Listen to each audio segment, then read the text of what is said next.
Before we can use the paint bucket or the brush in Photoshop, we have to choose a color, and there's a couple ways to do that.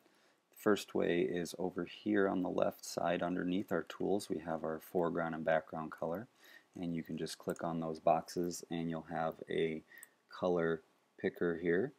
And if you don't like that, you also have the color swatches that you'll see over here, which kind of gives you a palette of options to choose from.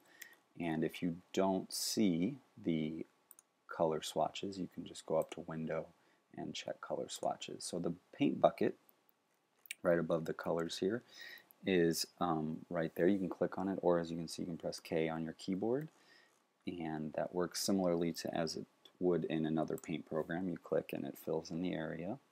The brush right above the paint bucket, you can click on that brush, or you can press B on your keyboard. Keyboard shortcuts are definitely your friend in Photoshop, and that works once again similarly to you would expect it to in another paint program. Just click and drag. You can change the brush size up here at the top with this slider bar here, make it larger. Or once again, I'm going to undo that. Keyboard shortcuts are your friend in Photoshop, and on your keyboard you have on the top row there U, I, O, P. Then you have a left bracket and a right bracket, kind of right under the delete key. And the left bracket's going to make your brush size smaller, right bracket's going to make it larger, and that's really handy when you're painting just kind of on the fly if you keep your hands over there to manipulate the brush size quickly.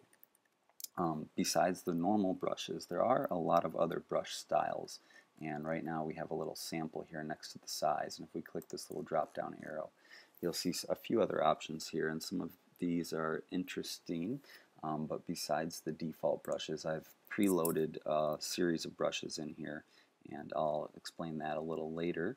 But so for example, let's go to some cracks here and choose one of these, and they'll look really large, but when you use them, use my bracket keys here, it'll end up giving us some nice kind of texture on this image. Let's change one more.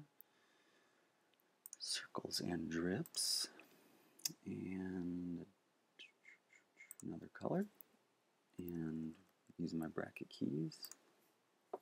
So that is how you use the brush and the paint bucket in Photoshop.